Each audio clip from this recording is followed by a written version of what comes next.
This episode may contain bad language, mainly by Blaine. Viewer discretion applied. Good evening, Max, and welcome to another episode of NUSS About That, the show that has some questionable opinions and definitely some analysis that won't feature on Match of the Day. Tonight, I'm joined by our panel again with Blaine Murphy How we doing? and Marcus Wood. All right. Lads, thanks so much again for joining us this evening. Before we kick off, I just want to say a massive thanks, and I'm sure the lads do too, to everybody that watched the test episode and gave us some feedback, which was absolutely brilliant. Some tips and suggestions going forward as well. So massive thanks to everybody that watched it. Massive thanks to everybody that's liked and subscribed as well. So lads, it's time for the match review. PSG last night, 50 seconds in, you're thinking deja vu all over again. 8 minutes, 9 minutes in, you're thinking, this is going to be a tough night. You're not, Marcus? I mean, it was just unbelievable. I couldn't really understand what I was watching. To give that as a handball, and then it was just wave after wave. When I saw the guy going around Miley after the first minute, I thought, oh, Jesus, we're in trouble here. Credit to Miley. He took 10 minutes, and after that, he never got beat again. He managed to just drop off those extra few yards, held him at bay. But yeah, unbelievable from Nick Pope. I mean, justice was definitely served with that. It was after a big old save, because that was a good penalty. It was right in the side net, and it was a good old save. And then I think as they got towards 25, 30 minutes, you could see that they were a bit like, hang on, we're only winning 1-0 here. Why aren't we a bit more ahead? And then we kind of grew into the game. I think the last 10 minutes of the first half showed a little bit of signs. Again, penalty decision that we should have had that just wasn't even considered. I mean, I know that Dan Bernard said he'd looked at he'd asked the referee at half time, and he said he'd seen it, but didn't think it was a penalty. I don't understand the logic behind it, but we are where we are. And then, yeah, from there we just grew into the game, and by the end of it, we looked a better team. Yep. I agree with that. I think, as you say, when you see the boy going past Miley earlier on and he's kind of swinging at him to try and keep with him, and then the way the ball bounces up and hits Barcola as a hand first and then bounces onto Miley's, there's not a person in the land that should be given that as a penalty, Blaine, is there? No, when you take out all the emotion and just look at the logic here, it was bewildering. Like, that referee must have had a PSG shirt underneath his ref shirt. It was criminal. Like, it's so bad in regards to, we felt like we were robbed against PSG the last time. Rightfully so. Again, another horrendous penalty call. But last night's referee performance seemed worse, because it wasn't just the penalty. There was how could Alanga be fouled and receive the yellow card for being fouled? Sure, we had an explanation on that, yeah. We had an explanation on that. That's got to be in UB framed in a couple of weeks' time. Say, look at this poker. The referee's got an extra 250 quid on top of his 10 grand that he got for PSG. Well, honestly, absolutely mad. But by the way, I have to take my hats off to Eddie. He's been criticised for weeks and months. When I seen the team, it was like holy fuck, is he went mental? There's no way that team should be starting. And then Miley got rinsed, and I'm thinking, Miley's been great, but for such an important game, why is he not started trips, for example? And then that happens, and then the first 10 minutes you think, Christ almighty, we're on to a hiding here. At the 90 minutes, we come away disappointed that we never won. And he absolutely got that game plan probably spot on, and it was a case of soaking up that first onslaught for maybe that first 35 minutes, as Marcus says, and then we seemed to get a wee bit more momentum. Second half, we were tremendous. It was funny because we've got a group chat and we ask about details, but also my dad was messaging me at the same time.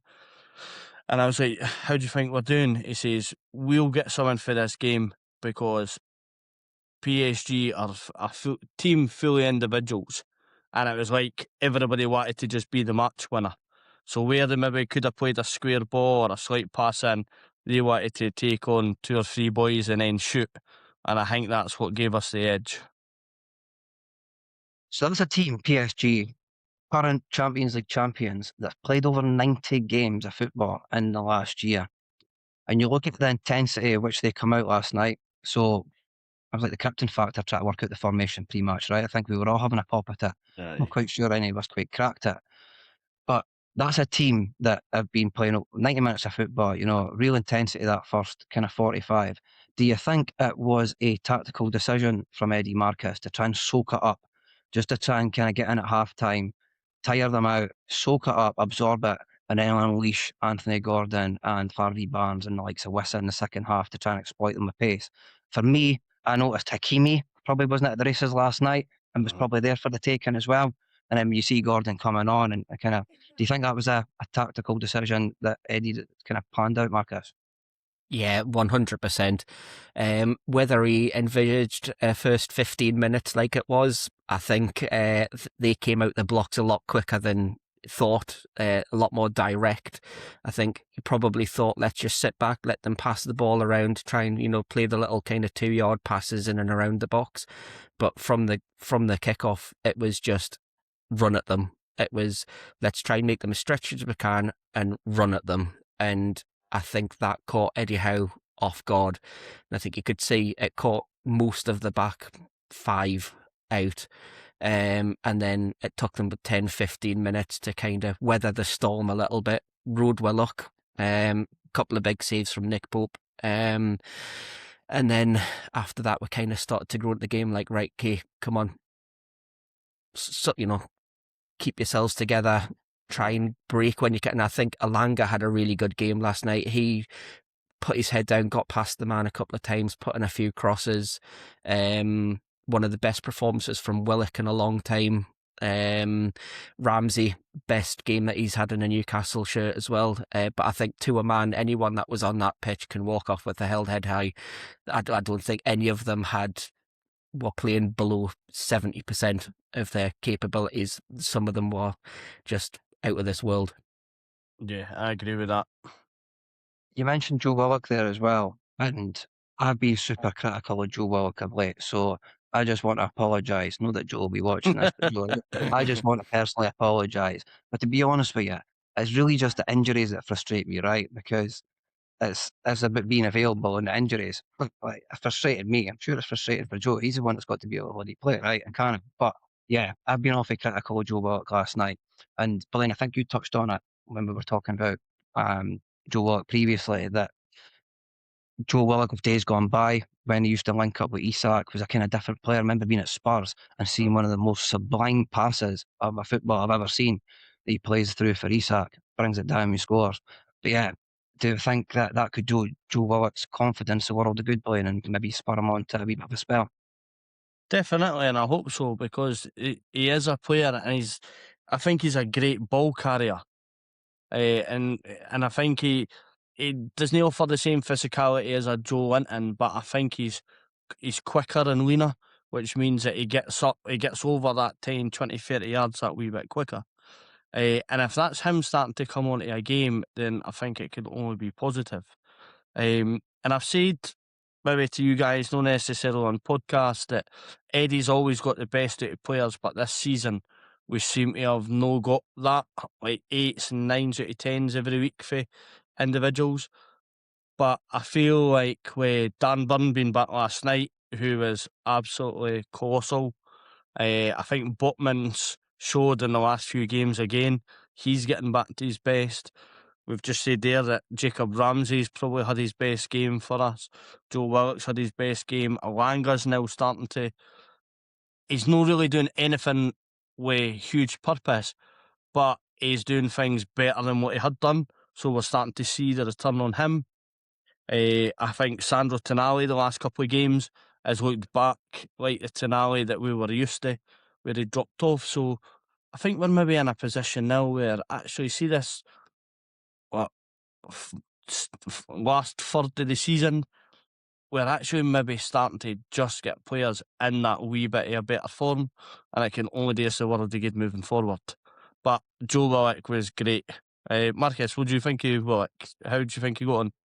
Yeah, unbelievable. I think the biggest thing that I take away from what happened last night is his mentality to call out the racism that he was receiving through people, calling him absolutely disgusting things, to then come up and score a big goal in a Champions League. I think that's the best way to silence your critics, and putting in a big performance. I think that probably says most about what he's like as a person, not afraid to back away, call things out that shouldn't be getting said, and then put in a big performance and silence people on the pitch.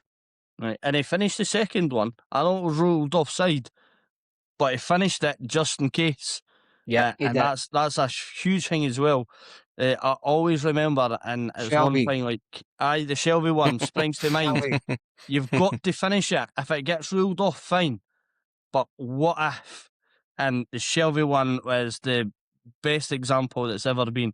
What was that? Sheffield United and Andy Carroll flick on, I believe. Yeah, the very one. And Shelby come out and said that the referees and that had said previously, just play to the whistle, keep going, and yet they all stopped and he scored. Mm-hmm. So that's why everybody just has to finish, just in case you have got it perfect. When Shelby went running back to the halfway line going... Oh, well, fantastic last night. Thank you, Joe. Let's have a look at some of our performances last night. So let's talk about Big Nick Bolton-Mada up front. Two very different performances from me. The first half, very lonely, isolated. PSG able to put some players up the pitch. Second half, more possession, a lot more involved, some good hold-up play actually in and around the box as well. Thoughts on Big Nick last night, Blaine? Well, I wonder if that was the tactic, almost as such, in regards to, we knew that we probably weren't going to have a lot of that ball in the first half. So actually, him just, if we could get the ball to him and get him to link, then we've got a chance of doing something in the first half. And that's where it was. But I felt a wee bit critical. I think I messaged Jews at half time and asked if he'd won a header yet. Boy's 6'6", and I don't think I've seen him win a header in the first half, which is disappointing. You've got to be winning that ball, flick-ons, all these sorts of things. But second half, yeah, definitely much neater, tidier, some good link-up. Maybe holds onto the ball just a wee bit too long, but I think he's only going to get better, hopefully. And then hopefully we'll see him mature as he gets that wee bit more used to us, and then linking up with a settled front line, because he's probably not had a settled front line to work with either. So it will be hard for him at times. Marcus, Blaine mentioned flick-ons last night. Somebody that definitely got up in the air and won a header and made a flick-on last night was Big Dan Burn. What did you think of Big Dan's performance? I know that a few of us stuck in the chat that actually we were thinking, just get Big Dan up top, right, for the last kind of 5 minutes. They can't handle the height. Couldn't deal with the physicality and the height up there. What did you think of Big Dan last night, Marcus? Good to see him back. Yeah, I think it's evident to see what a presence he is, the communication that he has with the team, the way you can see him, demanding from the back four where they need to be, the jobs they need to be doing. He's constantly in the ear, and his presence of mind to do anything mad like an overhead kick or something.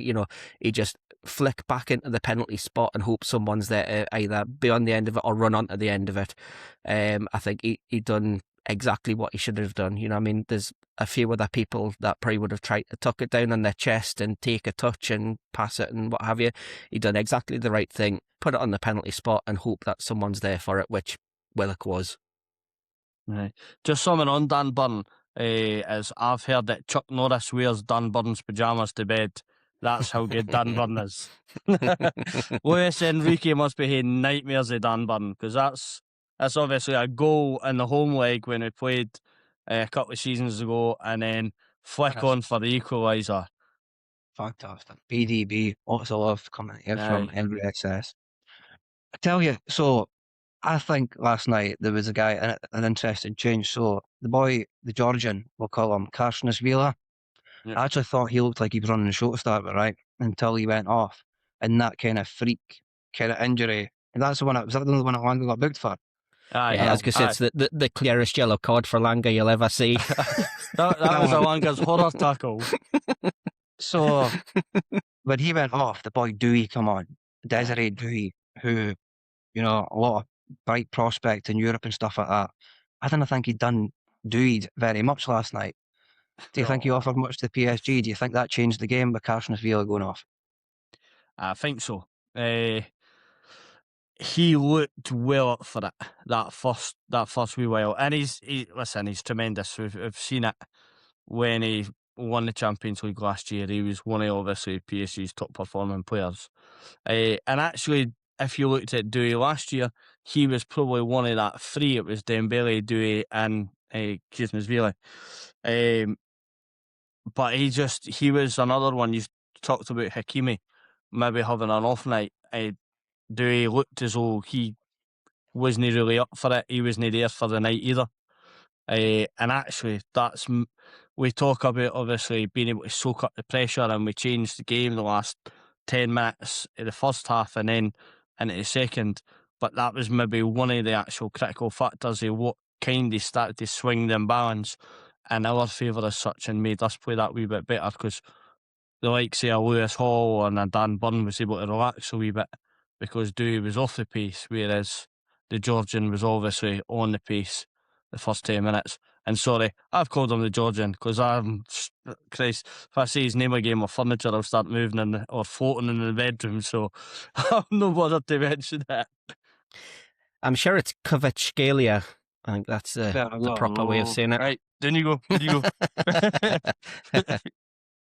He's a good player though, so like when I recall like us being rumoured of him, and he was at Napoli before, right? I recall like rumours and stuff being like him, and I think that would have been a realistic kind of transfer at the time. Obviously went to PSG. So let me ask you both a question, and I'll come to you first, Marcus. Out of that PSG team, because they're riddled with quality right the way through it. Boys like Pascio at the back and stuff, he looked a great player. The boy Emery should have made his debut at 16. I think he was great last night in parts, but there's definitely a player there. They've got some great players through that team.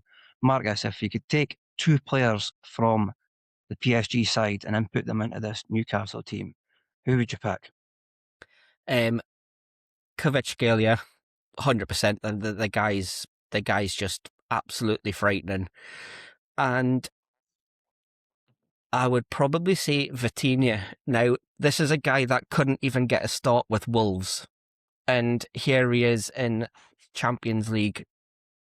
You know, that goal that he scored yesterday, you can do absolutely nothing than clap. I mean, that was a world-class goal.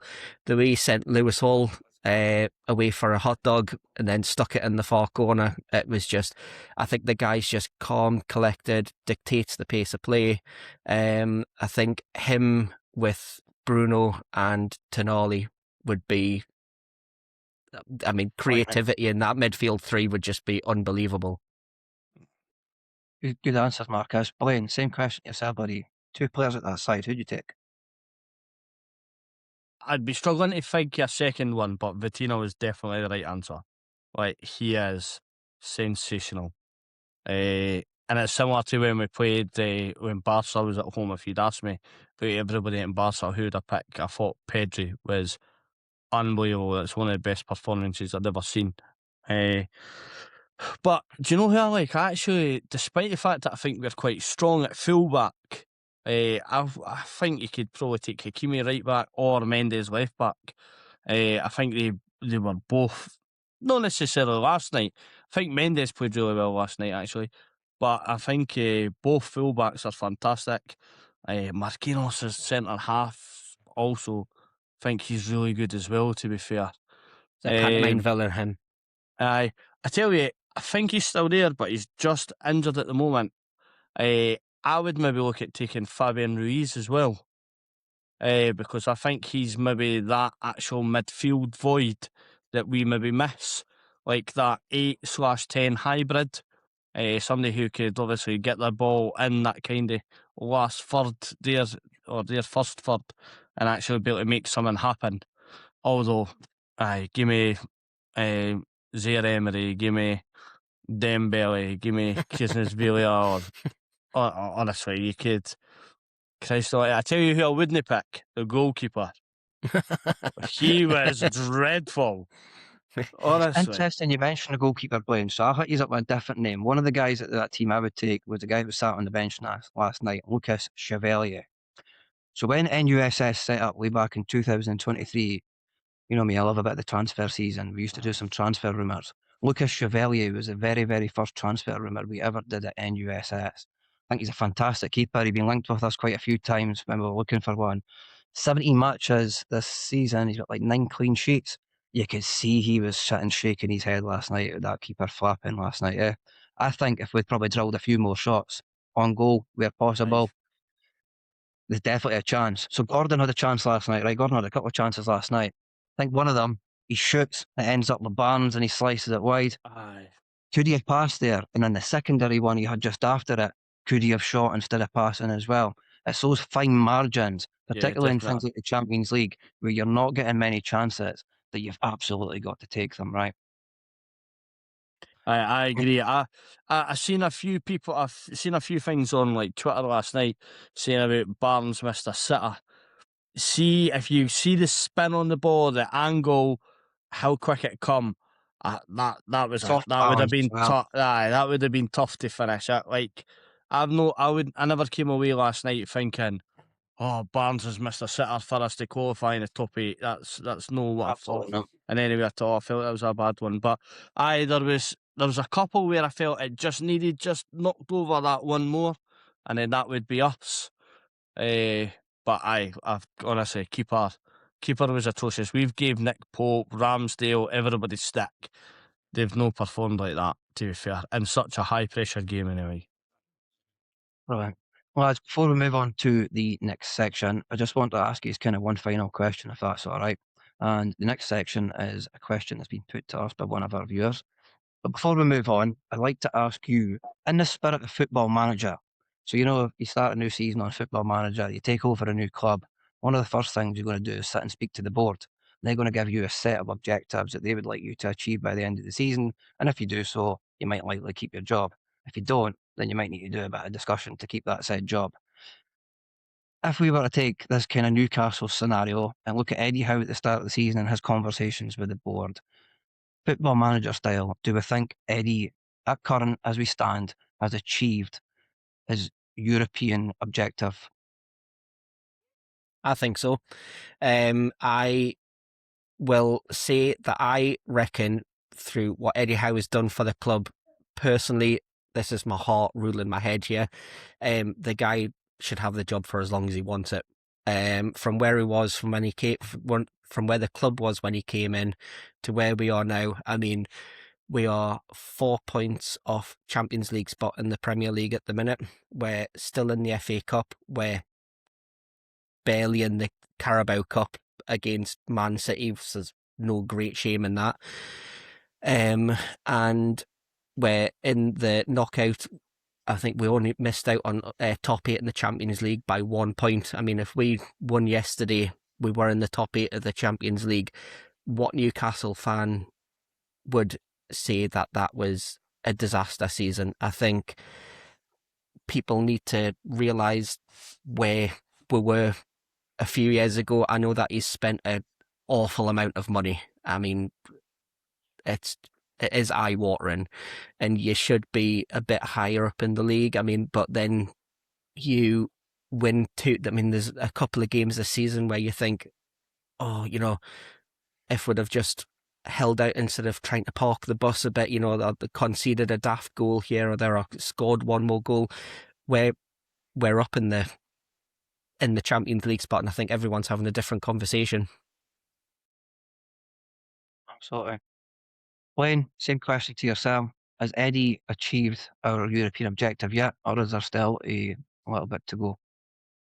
I think he's achieved it, but depending on who we get in the draw, those objectives would change mid-season. Like, for example, I think he said make like the knockouts as such in regards to make the top 24. Just be involved in that aspect of it. But the fact is, finishing 12th, I think, now gives us the second leg is at St James's. We've got one of the poorer sides, I think, to finish 20th. Was it Karabag or potentially Monaco? I think the board now look at that and say, you've got to win that. But I think the objective at the start of the seasons was just to get to this phase. But I think now they'll probably look at the draw and say, now you've got to get through that. Success isn't linear, right? It's moving all the time. Right. Absolutely. So those objectives, you're absolutely right. We'll absolutely move on the further we progress. Next game, though. Are we fancying Monaco to prevent a super long trip to Azerbaijan?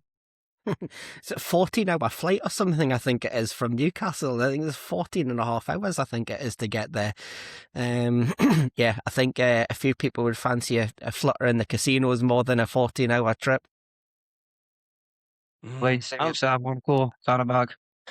I'm not so sure, because I think that I'm not taking them for mugs as such, because obviously they've done well to get where they are, and they obviously have to be a decent side in regards to still getting through qualifying the group. But I think when we are constantly tight schedule in regards to Premier League, FA Cup, Carabao Cup, I think, a trip over there wouldn't be a great thing. But boys like, say, Willock, Ramsey's, Emil Kraft when he's back could all probably play at the away fixture. And even if it meant we come away with just a goal lead, even a draw, worst case scenario, then I'd fully expect us to be able to turn up at the home game and see us through quite easily. So I would maybe risk the long haul flight for being able to put almost a Carabao Cup style team out in that first leg, knowing that we've got the second leg at home. So that's where I'd be just slightly different. But listen, get the boys there to Monaco. Get on the cocktails and martinis, get the casinos, get all the fans meeting as much as they can, and let's get through this next round. Champions League's a bit dining at the top table. Aye. Lads, superb. Some great discussion there. So we're going to move on to our next topic of this evening, and we had a question in from one of our viewers that they wanted to ask the panel. And it was, if we could have dinner, go out for a bit of bite to eat, light bite, something fancy, you take your pick. Or if we can do it with 3 Newcastle players, past or present, coaches, managers, chairmen, you name it, who would you have at your table? And we asked you to pick 3. So Marcus, I'm going to come to you first and ask you as to which 3 Newcastle players, managers, gaffers are at your table and why. Sir Bobby Robson will always be my first choice. It'll never ever be anything other than that. The guy is just unbelievable. So Bobby Robson, then Kevin Keegan. I think the two of them would the stories that they would tell to each other, and then I think as for a player, someone even like a modern player like Dan Burn, just the stories that he would have from growing up in Blythe, how he felt when he stuck his head on the end of that goal in the cup final. Unbelievable. It's a good table, Marcus. Yeah, Where it's are a you good going? table. Where are you going for food? What kind of food are you eating at this table with Big Dan Burn, Kevin, Sir Bobby? It's got, I don't know, I think Dan Burn's definitely got a curry, and I think he likes a bit of a Ruby Murray, I reckon. Bobby Robson's probably a bit more of a finer taste than that. Well, I think we'll go with Italian, play it safe down the middle. Superb. So I'd love to be at that table. But yeah, so please invite me. Elaine, who would be at your table and why? I think I've got 2 different options, 2 different tables.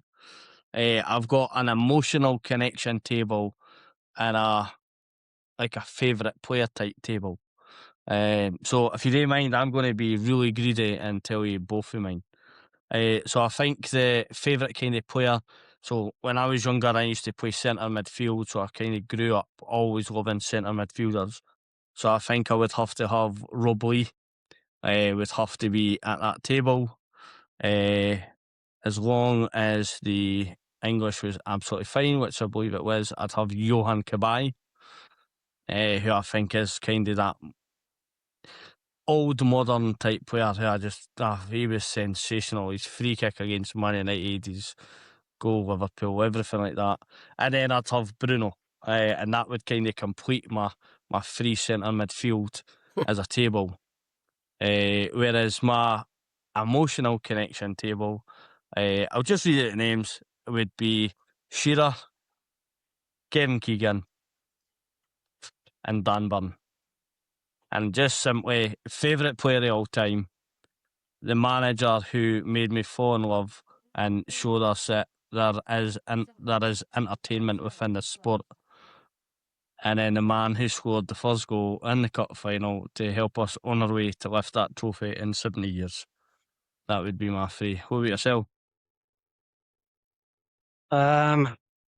Actually, let us know. Where are you going first? Where are you going for food?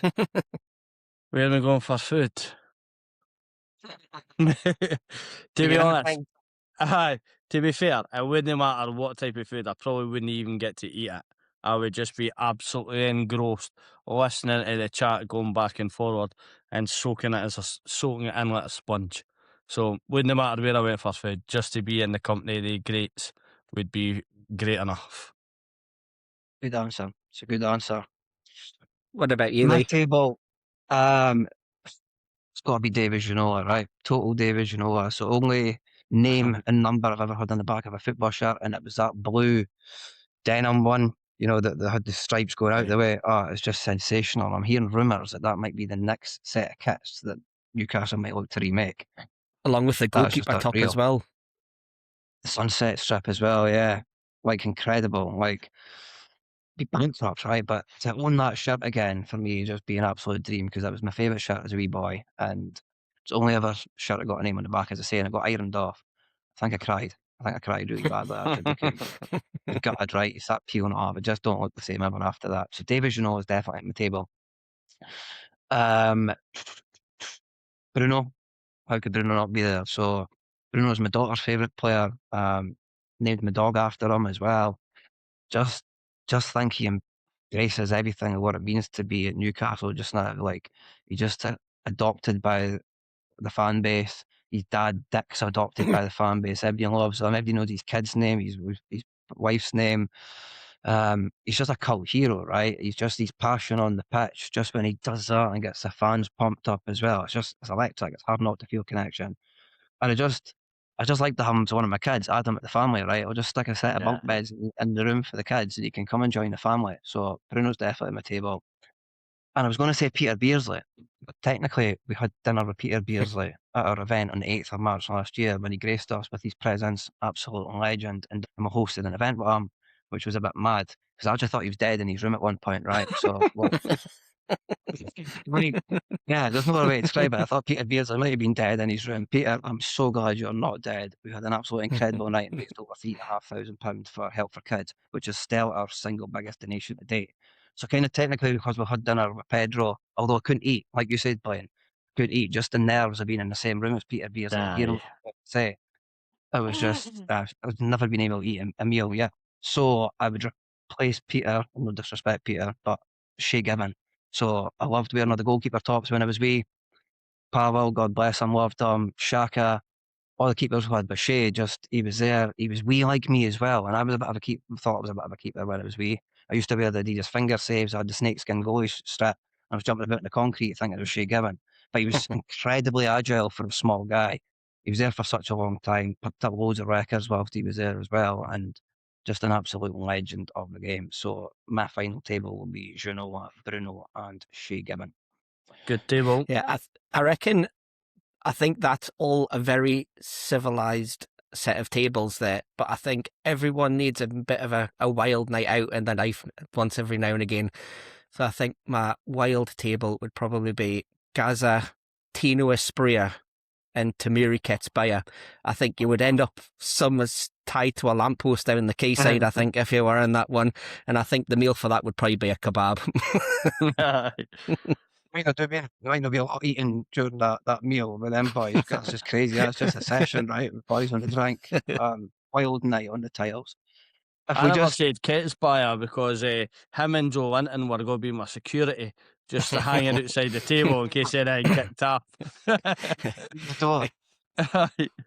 If we are to make our NUSS table from those 3 tables that we've just given, then if you're just to pick one to make up your NUSS table, who are you picking, Marcus? Sir Bobby Robson. Yep, 100%. He's number 1 on my table. Ollie? Dan Burn. And joining them shall be David Junoa. Thank you very much to the question that was put in. Tell us in the comments, who would have been at your table? Where would you go for a meal? Which 3 current past mags would you have picked? Let us know in the comments below. And similarly, if you've got another question for the panel in one of the next episodes, then please just let us know. Lads, that brings us to the half of the first show. I'm going to take a break and hear a word from our sponsors. Fleming and Gibson Plumbing and Heating are your trusted experts for plumbing, heating, electrical and renewable energy solutions. From emergency repairs to full boiler installations, their accredited team delivers quality workmanship that you can rely on. They offer complete bathroom design and installation from their dedicated showroom for a reliable service, modern renewables, and work done right first time. Choose Fleming and Gibson, accredited, compliant and trusted. This episode is proudly supported by TMA Accountants, based across Dundee and Fife. TMA specialise in helping businesses, the self-employed, and individuals stay on top of their accounts, tax affairs, and long-term tax planning. With offices in Broughty Ferry and Anstruther, their team covers everything from bookkeeping and payroll to tax advice and business support, freeing up your time so you can focus on what actually moves your business forward. So whether you're running a growing company or juggling self-employed life, TMA Accountants are here to help you stay organised, compliant, and confident. We're delighted to have them backing the podcast and supporting the wider community.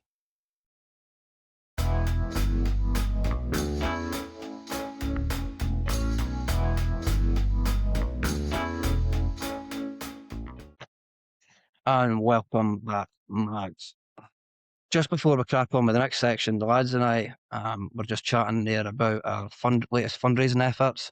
Just thought it'd be good just to let folks know that currently we've managed to raise £16,302 since we set up NUSS. So massive, massive thank you to every single member who supports us in any way, shape or form. Absolutely couldn't do it without you. No way, two ways about it. But to think that NUSS isn't even 3 yet and on track to reach like £20,000 in donations this year is just insane. Couldn't do it without the members. It's ridiculous. So massive, massive thank you to all the support, and we hope that we can continue raising all those great funds for charity. Speaking of charity though, Marcus, I've been hearing a bit about the charity golf event, the NUSS annual charity golf event. Drummoy being muted as a course for this year. Can you tell us a bit more? Yep. So, any of the listeners that are keen golfers, we're considering doing a 3rd annual golf day at Drummoy, and there's a poll currently going at the moment, so you can still cast your vote as to what date's your preference. But I think Sunday the 24th of May is currently leading. I think I'll take this opportunity just at the moment to shout out Gordon. The guy does an absolutely incredible job of running this. The guy that does so much work behind the scenes, make sure everything's organised, putting it all together. I think a massive shout out to him. And he must just love the punishment because he's decided to try and do it again, bigger and better. First year we raised £579 for Spina Bifida, which for the first one going, unbelievable amount. So we doubled down, went for a second year, raised £1,050 for Wishaw neonatal unit. And yeah, what an unbelievable day out that was.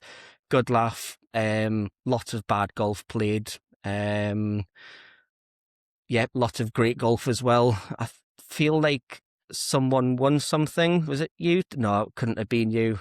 What was it that you ended up with? That was one basically, actually. This is what I want for my efforts this day. So I'm interested when you say keen golfers, Marcus. So for anybody that doesn't know, keen is probably not a use I'd want to associate me and golf together. I think I took 3 clubs with me that day: a driver, some sort of iron, and a putter. And lessons learned. Next year, I'm only taking 2 clubs. The driver's getting debt, and I'll just rock the putter, and I'll just rock the iron. But this was what I wanted for the trouble of my efforts. I'm not sure if the camera will pick that up. But I'm sure it says I'm excellent at golf to some degree. But yeah, I certainly didn't come first. That I'll leave with yourself, Marcus. You were very successful that last year, weren't you? I don't know. Was I? Clean sweep. There we go. Me, Jim, and Keith in a fantastic Texas Scramble, which is the format that we've decided to go down. So even if you have never played golf at all in your life, you want to come along with like-minded Newcastle fans in the sole purpose of trying to raise as much money for charity as possible while having a laugh and playing golf. It's a scramble. If you hit a bad shot, it doesn't matter. There'll be 2 other people in there that'll make you feel better than you were. Good. Right. There've been some brilliant prizes as well. Like I think somebody got a Sandro. I won it the first year. Declan Collins, he got a signed Sandro Tonali road sign.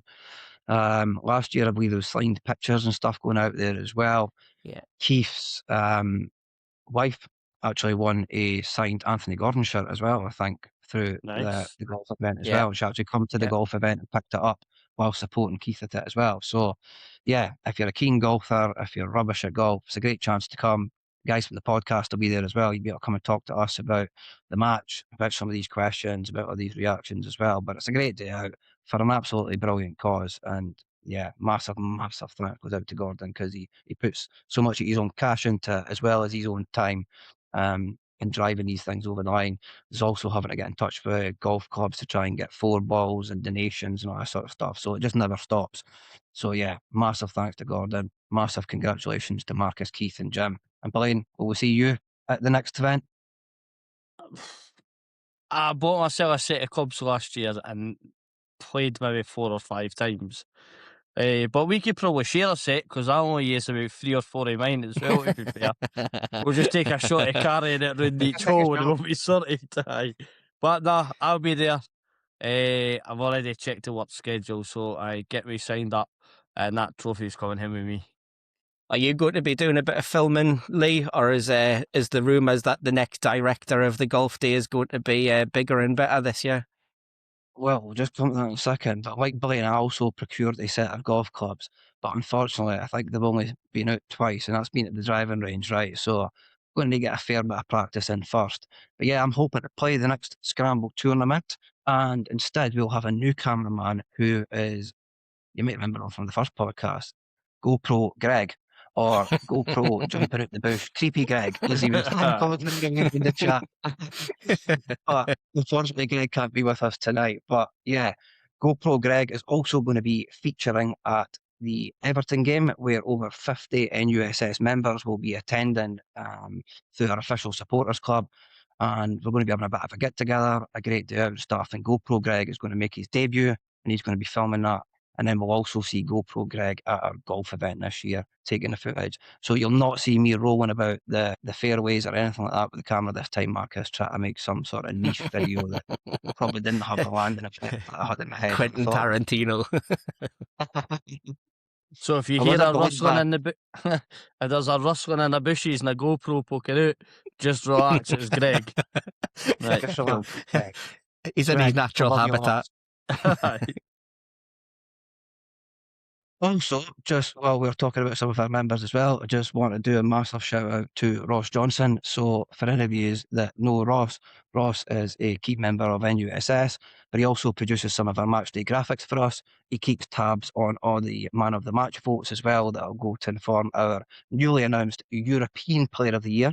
So we've been keeping tabs on the man of the matches from the European games, and we'll have a European Player of the Year as well as our end of year NUSS Player of the Year award. So massive thanks to Ross for doing all that and all he does, but he's also kind of running our Twitter page as well. So Ross is putting in a load of effort supporting the guys out. So massive thank you to you, Ross. Big love.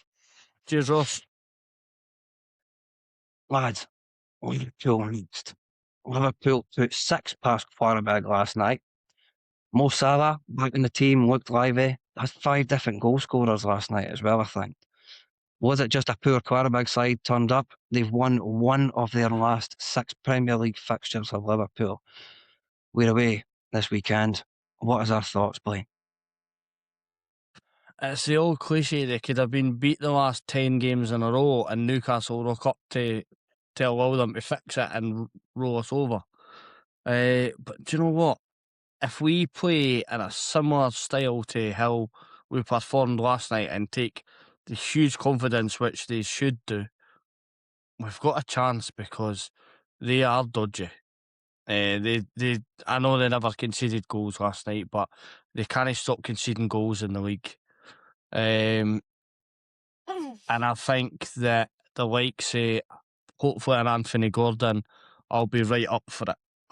If Alanga's starting to look a wee bit fresher, get him, because I'm sure it's Conor Bradley definitely injured and Frimpong got injured last night. So they're going to be playing a potentially makeshift right back, like say a Joe Gomez. You have to get like say an Anthony Gordon at him and just being in easier, say run at him. None of this cutting in for the right every time you receive the ball. Run the line and cross in. Hopefully it'll be a wee bit better than at the weekend. But just keep running at them and we'll get chances. So there's always a chance. We just need to make sure that we keep their front players quiet. But we should win the battle in midfield. Speaking of front players and keeping them quiet, Ekitike Marcus. He's one I really wanted in the summer, I'll know why. The first time he snubbed us, I was a bit like, but actually, the more he kind of progressed and developed, he really looks a player. And considering we were trying to replace a player of significant quality, for me, he's one that could have really come in and ticked the boxes. Do you think he's one we need to watch at the weekend, Marcus? The only answer to that is yes. I mean, I think out of most of the Premier League teams' summer signings, I reckon he's probably been the standout one for anyone in the Premier League. I think the guy is absolutely fit. He's quick, he's tall, he can finish, he's good in the air. And yes, I think at the back, we're definitely covered for height. I don't think that there's any issues with him, but I think they'll try and get him in behind. I mean, it's not like Botman, Byrne, are gifted with pace, you know. So I think they'll definitely try and put the ball in behind. But yeah, 100% is a one to look out for. Well, then, do you think we'll see a similar formation to last night? Do you think Eddie will maybe revert to a familiar formation for the Premier League? I hope so, because we were chatting kind of last night just in regards to being prepped for today and just speaking about obviously the game overall. And people talk about Eddie not having a plan B. It's been something that I've obviously mentioned as well. That doesn't seem to really happen in the Premier League. But he has changed and done a plan B and played different formations. But it's showed in the Champions League last night. It's been in the Carabao Cup. It's been in the FA Cup. So he takes that kind of risk and gamble of a different side in these cup competitions. And I think we actually looked really positive and we looked solid last night. I know the first 10 minutes were hard, but listen, the three that played up front last night were quick, pacey, skillful, which Liverpool will be. So if you look at it for 15 minutes onwards, I think we dealt with it quite well. And I think that's the way to potentially win the game at the weekend is I would go that back five. Because do you look at it and drop Chow or drop Botman? You probably say no. But then how do you get Dan Burnin? He was an absolute colossal last night. He brings a calmness to the team. So, yeah, I would be going with same formations last night. Maybe slightly different personnel, but I'd be definitely going with the same formation. Certainly got a decision to make, Marcus, right? Based on some of the performances against PSG last night, as Blaine says. How do you fit them on the team? How do you keep them all happy? It's a good problem to have. Yeah, 100% it is. I think he's got a lot more bigger problems to try and figure out after the PSG game. I reckon before a ball was kicked against PSG, I reckon 90% of Newcastle fans would have all agreed on what the starting 11 should be. But I think there was a couple of big performances in there that have kind of put a little question mark over as to, hang on a second, turned up to a big game of Champions League against the current European champions and held my own and made a real strong case to be in that team. So yeah, I do reckon that Elanga will get dropped. But I think to have him coming on when the back line is starting to flag a little bit is wise. I think there's a lot more points to be raised from players that would, before a ball was kicked, be put on the bench. Do you agree, Blaine? Yeah, to be honest, I do. But I'm wondering if he would. Nah, I was just had a quick thought there. I get these kind of random thoughts about formation all the time and thinking, I wonder if that would work. Could you imagine? You know how Gordon's played up front previously? Now, he's never ever looked like a 9, in fairness, right? But could you imagine Liverpool's makeshift defence? There's back 4, and you were coming up with a front 3. You had Elanga out right, you had Barnes out left, and you had AJ up top. And just absolutely obliterate them with just speed and purely go on the basis of pure pace. That would make them sit that 5-10 yards back and maybe just allow us to actually take control of midfield. I'm not saying that's what Eddie will do or that's what we should run with. I'd rather say somebody that can score the goals. But I just wonder if that would be, they'd get the team sheet through and think, fuck, we've definitely no thought about that, and really catch them out. I think it'd be interesting. Certainly would. Don't think it's too uncommon though. So we say that Anthony Gordon, we know he's not a 9, maybe not in the Premier League, but I do recall him playing up there for the under-21s in the European Championship, which he went on to win. And I'm sure Anthony Gordon finished top goal scorer of that tournament as well. So he's definitely got it in him. We're just yet to see it in the Premier League. Do you think we might see anything as exuberant and well thought through like that, Marcus, or do you think it's going to be a bit more kind of back to the wall and let's just try and get out there by a point? I reckon he'll probably try and set up the same way that he did at PSG. Just try and sit deep, absorb a bit of pressure and hit them on the break. I'll happily be proven wrong, but I think if he plays Gordon as a number 9, my mind will get blown. I think Gordon if Gordon's going to play, he has to play down the left. I think he's been given enough chances at the beginning of the season when we were waiting on Wissa coming back, and Walter Marda was just trying to find his feet when they were playing Gordon through the middle, and he didn't look like that was the rule for him. I think he definitely has to be out on the left. Barnes out on the right. I'm still not 100% sold on Barnes on the right, but you need to try and get him on the pitch, and you can't play him as a number 10. I don't know whether if you wanted a bit more curve, try and put Gordon on the right and Barnes on the left, because Gordon likes to cut in, and I think he's got the man. He can go both ways on his man. So I think that might kind of throw a spanner in how they've planned for people as well. But I think it needs to be, if you want him to be mobile up front, it needs to be Wissa, or stick Walter Marda up at the top and just say, go and stand at the centre circle and try and get any balls that come up towards you, and try and let the team come that 10 yards up the line. See, Eddie actually come out and says that Gordon's come out and says he doesn't like the right, so he will predominantly always play on the left.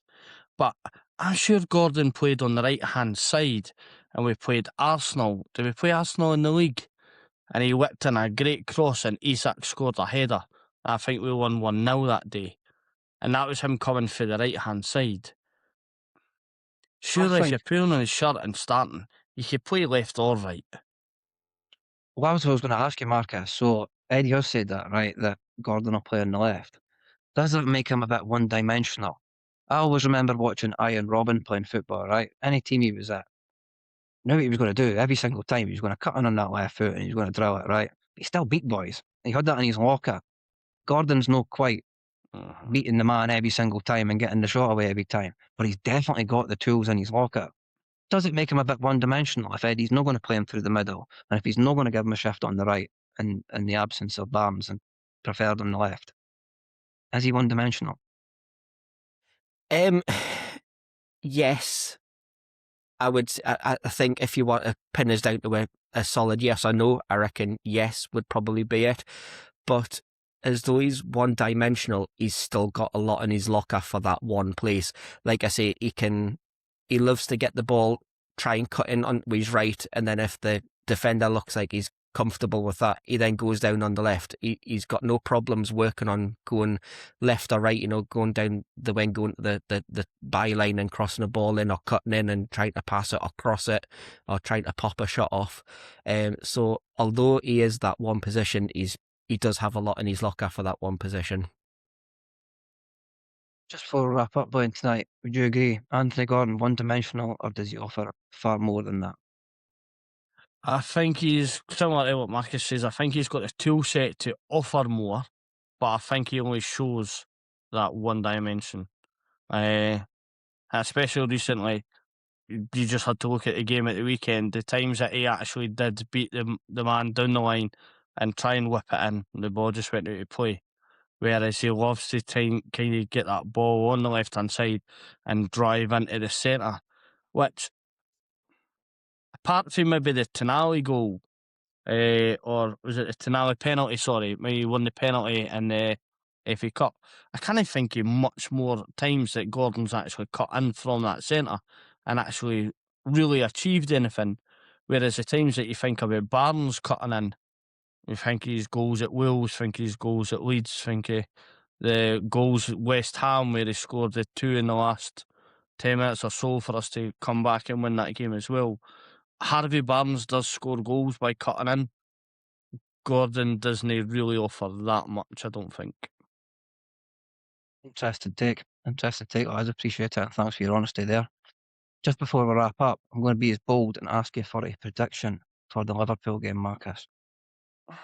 I am the eternal optimist when it comes to Newcastle, but I also have a dash of reality in there as well, and I'm going 2-2. Blaine? I had 2-2 in my head as well, but I can't say it now. But I am also going to get splinters in my arsehole and go for 1-1. Well, I'm going to throw realism out the window and just live in my wee bubble as always.